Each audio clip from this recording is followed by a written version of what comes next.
तो मित्रों, अभी ये जो आप देख रहे हैं कांग्रेस वर्सेस बीजेपी वाला, 2024 तक पॉपुलेशन के बेसिस पे इनका वोट बेस कितना हो सकता है, ये एक मैंने आपको एक अनुमान दिया है। आइडियोलॉजी की बेसिस पे 2024 में कांग्रेस का तकरीबन 10% पूरी पॉपुलेशन का उनके पास वोट शेयर होना ही होना है। वो हमेशा उनको मिलता है। जो अभी मान के चलिए कि 17, 18, 20% जो वोट मिलता है, वो उसमें से 10% इनका है और 15% भारतीय जनता पार्टी का है, जो आइडियोलॉजी की बेसिस पे इनसे बहुत पहले से जुड़े हुए हैं। मतलब 30 एक साल हो गए हैं। 30 साल पहले तक उनके पूर्वज तो सब कांग्रेस ही थे, लेकिन धीरे धीरे वो लोग शिफ्ट हुए हैं इस आइडियोलॉजी की तरफ, जो एक कट्टर पंथ, हिंदू कट्टर पंथ को बढ़ाते हैं। सोशल जस्टिस में आप मान के चलिए कि कांग्रेस का इतिहास भी कोई बहुत अच्छा नहीं रहा है। उसने भी सवर्णों को और जो आपके जो होते हैं, मतलब अपर कास्ट जो होती हैं, सभी उनको प्रमोट हमेशा करा है कांग्रेस ने। एक ब्राह्मणवादी कल्चर कांग्रेस में हमेशा रहा है। बीजेपी में भी वो कल्चर रहा है, लेकिन उसका सपोर्ट बेस 2024 में भी कोई खास नहीं था। धीरे धीरे कहने को ये लोग पिछड़े और इन लोगों के नेताओं को लेकर आते रहे पैसे के दम पर, लेकिन ये सब जो है नया चलेगा नहीं। इकोनॉमिकल गवर्नेंस में कांग्रेस का एक वोट बेस हमेशा बना रहा है, 5 से 7% जो उसके साथ रहा है। तो ये मैं ये वो बेस की बात कर रहा हूँ जो सारे वोट नहीं देते हैं, ठीक है। ये ऐसा नहीं कि सब के सब वोट दे रहे हैं, ये इनका एक परसेंटेज है जो थ्रू आउट पॉपुलेशन में आपको बता रहा हूँ। 140 करोड़ में से मतलब 14 करोड़ लोग कांग्रेस के साथ हैं, और वैसे ही 15% जो लोग हैं वो कि 140 में से तकरीबन 20 करोड़ के आसपास लोग इन बीजेपी के साथ जुड़ चुके हैं, जो विचारिक है। अब उसके अलावा फिर आप क्या आता है इकोनॉमिकल गवर्नेंस। तो आप देख कर चलिए कि इकोनॉमिक गवर्नेंस में इस वक्त जो भी आप कह रहे हैं, कितनी बड़ी बड़ी बातें फेंक ली जाए, लेकिन उधार लेकर आप अपना बंगला और अपना महल तो बढ़ा सकते हैं, लेकिन उसके बाद उस महल के अंदर रहने की हैसियत आपकी होगी कि नहीं, वो वाली बात आज के टाइम में 2014 से 2024 के बीच में बीजेपी ने करी है। उधार लेकर इसने हाईवेज तो बहुत बना दिए हैं।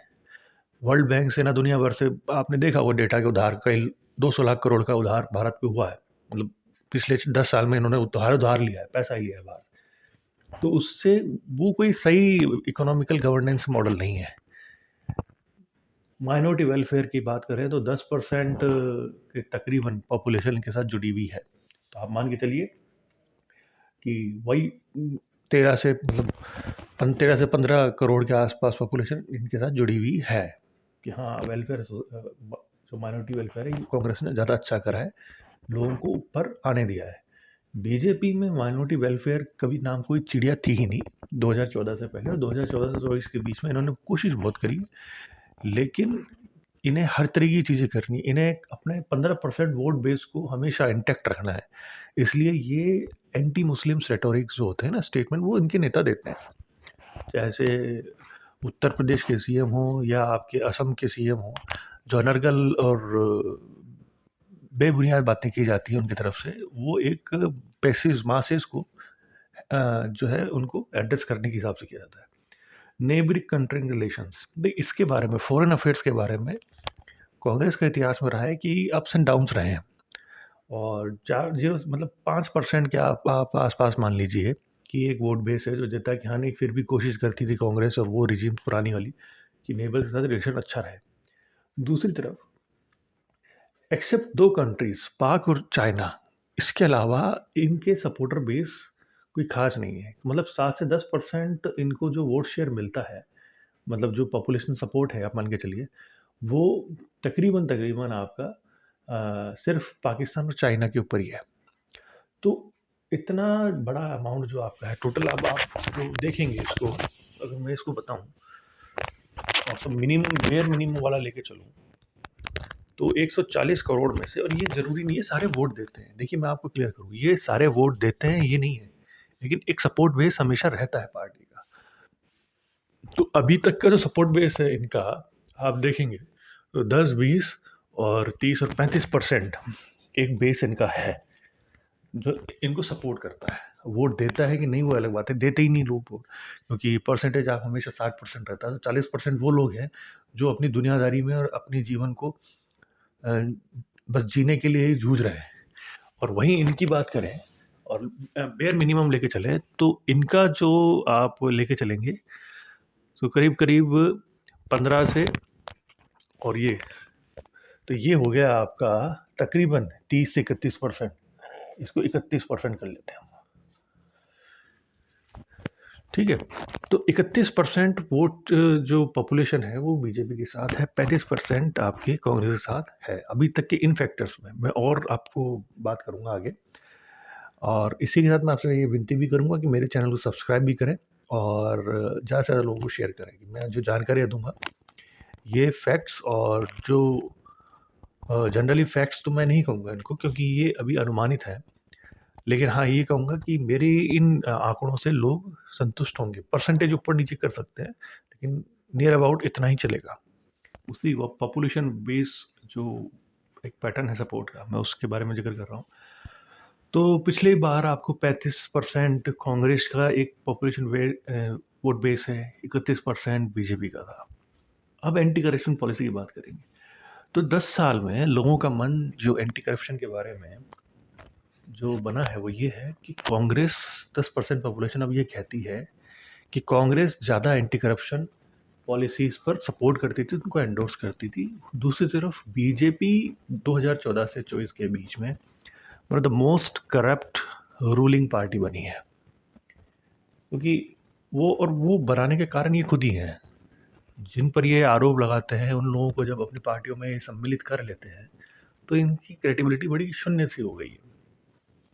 एंटी पॉवर्टी, ये बड़ा दिलचस्प आंकड़ा है, और ये डिबेटेबल है कि क्या पिछले 10 साल में बीजेपी ने एंटी पॉवर्टी पॉलिसीज़ की जो है जो पॉलिसीज़ की उससे कुछ ऐसा काम करा है कि जिससे पॉवर्टी खत्म हो गई, या कांग्रेस ने करा है। तो मैं आपसे कहूँगा कि एक वोट परसेंटेज ये मानता है कि कांग्रेस ने रूलिंग करी, लेकिन सॉफ्ट पॉलिसी आउटरीच और इकोनॉमिकल इन्फ्यूजन के साथ पॉवर्टी को धीरे धीरे इरेडिकेट करा। एक बहुत बड़ा चंक ऑफ मिडिल क्लास उन्होंने बनाया।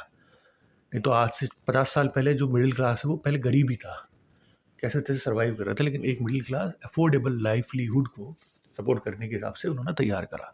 2014 के बाद बीजेपी ने एंटी पॉवर्टी ड्राइव्स चलाई हैं कि लोगों को सीधा पैसा दिया जाए या राशन दिया जाए। जैसे वो 80 करोड़ लोग कहते हैं राशन जा रहा है, उसमें भी भ्रष्टाचार बहुत है, बहुत पैसा वहाँ के अधिकारी, लोकल नेता बीजेपी के सब खा रहे हैं। लेकिन 5 से 8% लोगों को ये लगता है कि नहीं, बीजेपी सही कर रही है। जुडिशरी फ्रीडम, देखिए जुडिशरी फ्रीडम में मैं कहूँगा कि ना तो कांग्रेस के दाग अच्छे हैं और ना ही बीजेपी के, लेकिन कांग्रेस के टाइम पर जुडिशल सिस्टम में इतना दबाव नहीं था जितना आज के टाइम में हर फैसले को लेकर, जैसे हम सुप्रीम कोर्ट को देते हैं। मतलब आप फ्रीडम की बात करते हैं, सुप्रीम कोर्ट ने एंटी कांग्रेस जो है, जब भी कोई मुद्दे आए हैं जो कांग्रेस गवर्नमेंट पॉलिसीज़ के खिलाफ हों, उसमें बहुत कड़ा रुख अख्तियार करा, उनके खिलाफ भी उन्होंने रूलिंग दी है। वहीं दूसरी तरफ बीजेपी के शासनकाल में शुरुआत में तो लगा कि शायद जुडिशल को ये छोड़ देंगे, लेकिन आज के टाइम में अभी एसआईआर का आपके पास आएगा, और उसमें आप देखेंगे कि कम्प्लीटली इंक्लाइन टूवर्ड्स गवर्नमेंट ही होना है। और ये अब एक तरीके से ये एक फोरकास्टेड होता है कि कुछ जजेस ने कहा भी है कि हम हमेशा सरकार के खिलाफ ही क्यों होते हैं। अरे, सरकार काम ही वो कर रही है जो खिलाफत, जो लोगों की एंटी ह्यूमन काइंड हो, लेकिन आपको उनको रोकने की जगह आप उनको एंडोर्स करते हैं। तो एसआईआर पे भी वो यही करेंगे। रिलीजियस आउटरीच में कांग्रेस का कोई सपोर्ट बेस तरीके करीब बन ही नहीं पाया, कोई रिलीजियस बेस कोई ये पार्टी नहीं थी। वहीं 10% एक हिंदू एक पॉपुलेशन सोचती है कि भाई रिलीजियसली बहुत काम कर रहे हैं, कॉरिडोर बना रहे हैं, मंदिर बना रहे हैं, जगह जगह मंदिर बन रहे हैं और हिंदुओं का परचम बुलंद होगा, ऐसी वाली बात है। तो अभी तक की जो टोटल बात करें तो 25% 15% का जो रेशो हमारे पास परसेंटेज आया है, तकरीबन जो सपोर्टिव बेस है कांग्रेस का अभी भी 60% है, बीजेपी का 46% है। ठीक है, अब बचे हुए जो 40%, मतलब 100% का मैं लेके चलूँगा, मतलब पूरी पॉपुलेशन में कौन कितना टोटल किसके साथ कितना है। तो अभी उस बेसिस पे इन 4 फैक्टर्स में हमने बात करी। आगे और हम इसको एक पार्ट और बनाते हैं।